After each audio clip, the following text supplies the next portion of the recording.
पता नहीं चला था, मेरा बिहेवियरल चेंजेस हो गया था। मैंने 9 बार सुसाइड अटेम्प्ट्स किए थे, जिसमें एक बार मैं ऑलमोस्ट कोमा में थी।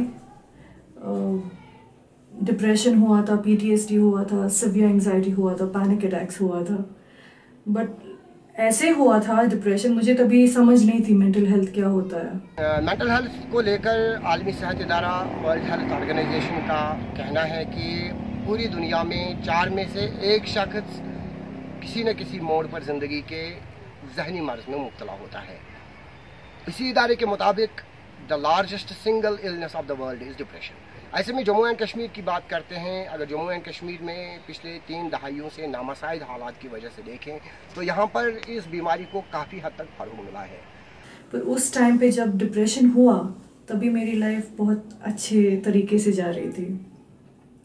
बट अचानक से मुझे लगने लगा, मेरा मूड स्विंग्स बहुत ज़्यादा होने लगा। मैं गुस्सा होने लगी, लाइक आउटबर्स्ट। मैं जनरली एक बहुत काम और बहुत नॉर्मल जो भी होता है इश्यूज में बहुत हंस के उसको ये करती हूँ। पर उस टाइम पे ऐसा लग रहा था कि मैं चीखती थी, चिल्लाती थी, ऐसे रोती थी कि पता नहीं कोई मर गया घर पे। उस तरीके से दिनों तक, आई थिंक 6 महीने तक मैं रूम के अंदर लॉक करके थी।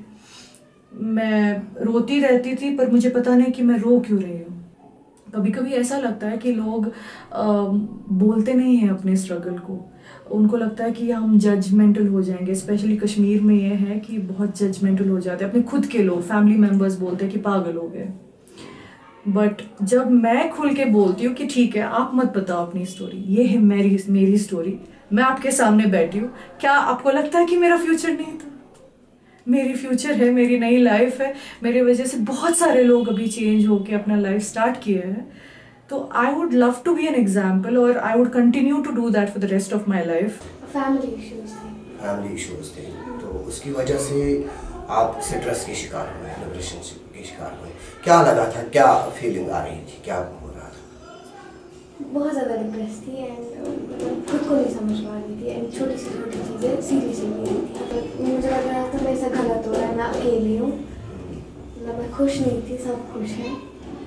फिर मैं मुझे लग रहा था पढ़ाई मैं पढ़ने में भी ज़्यादा नहीं कर पा रही हूँ, कहीं से भी कुछ नहीं, किसी फील्ड में नहीं आगे बढ़ रही हूँ।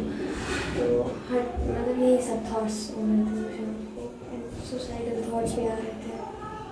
सुसाइडल थॉट्स में सुसाइड करने का मन कर रहा था, लग रहा था अगर मैं सुसाइड करूँगी तो प्रॉब्लम खत्म हो जाएगी।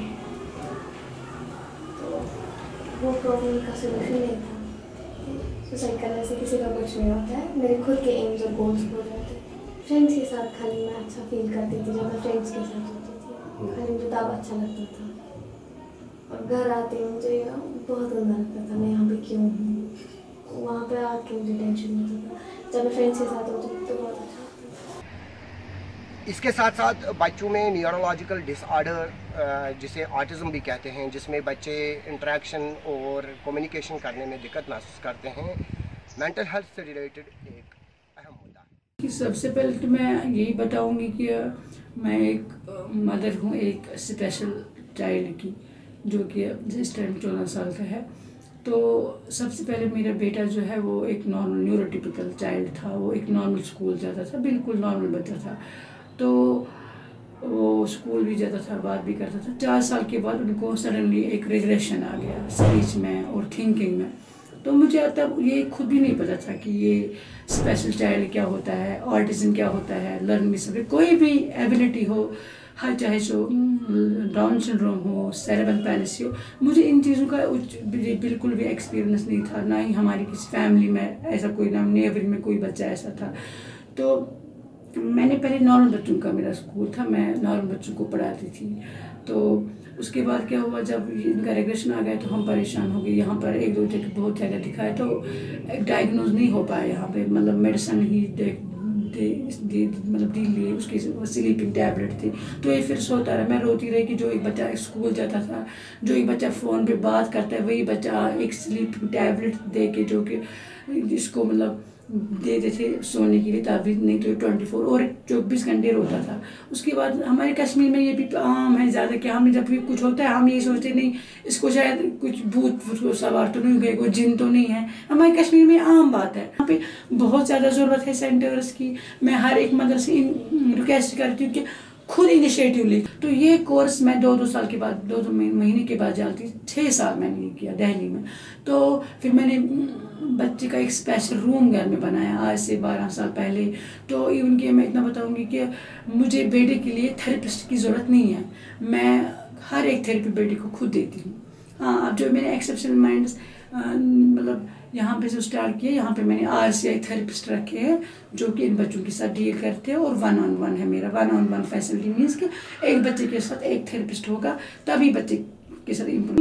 Mother's are the best therapist of their children, क्योंकि हमारे सेंटर पे बच्चा 5 घंटे रहेगा, 4 घंटे रहेगा, तो उसके बाद बाकी घंटे जो माँ के पास ही होता है। कि जितना एक माँ बच्चे को समझ सकती है उतना कोई नहीं समझ सकता है। अगरचे ज़मीनी सतह पर इलाज व मुआलजे की सहूलत दस्तियाब है, ताहम डिप्रेशन, स्टिग्मा और नेगलेक्ट की वजह से जहनी मर्ज़ में मुब्तला लोगों तक पहुँचने से रोकती है। मेंटल हेल्थ में एक बहुत बड़ा स्टिग्मा है।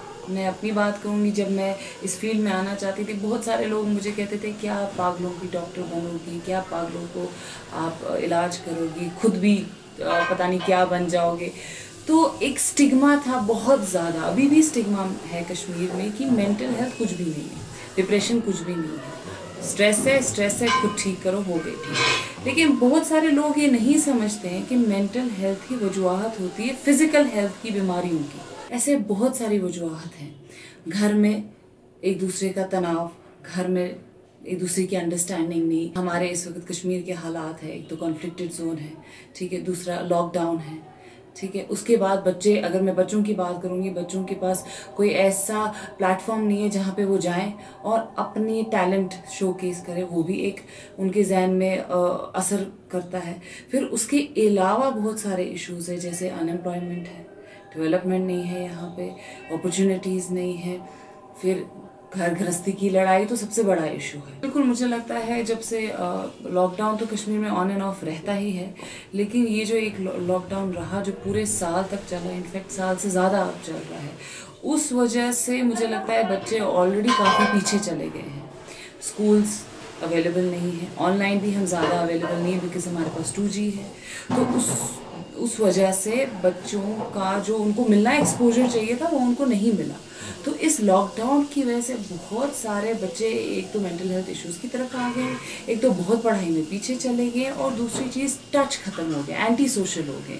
बहुत सारे बच्चे, मैं ये ज़रूर कहना चाहूँगी, बहुत सारे बच्चे मेरे पास आते हैं, वो कहते हैं हमारा दिल नहीं करता किसी से भी मिलने का।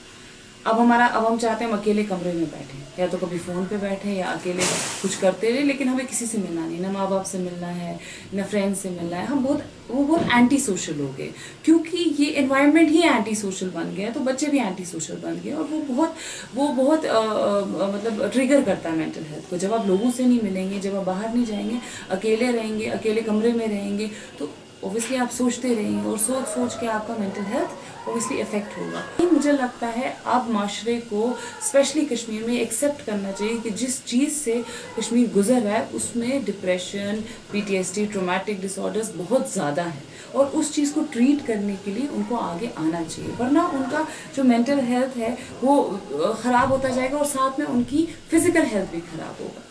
अगर आपको बच्चे में कोई सिम्टम्स नज़र आ रहे हैं, बिहेवियर नज़र आ रहा है जो बिल्कुल अलग है, बच्चा फेंट हो रहा है, बच्चा कह रहा है मेरा चीखने का दिल कर रहा है, बच्चा बात नहीं मान रहा है, रूड हो रहा है, कमरे में बैठ रहा है अकेला, तो आपको एक डिफरेंट बिहेवियर जब बच्चे में नज़र आता है तो आपको किसी डॉक्टर को कंसल्ट करना चाहिए, पीडियाट्रिशियन के पास जाएं। जब पीडियाट्रिशियन आपको रेफ़र करेंगे किसी साइकोलॉजिस्ट या साइकेट्रिस्ट के पास, फिर उनके पास फॉलो अप करें। यहाँ एक और चीज़ है कि जब आप काउंसलिंग के लिए आते हैं तो आप एक सेशन में आपको लगता है बस मैं ठीक हो गया, लेकिन ऐसा नहीं होता है। टेम्पररी इलाज जो है, ये जो आपने अभी भी कहा, ये टेम्पररी है। परमानेंट इलाज, जड़ से चीज़ को ख़त्म करना चाहिए। मुझे लगता है सबको वो एक्सेप्टेंस होनी चाहिए।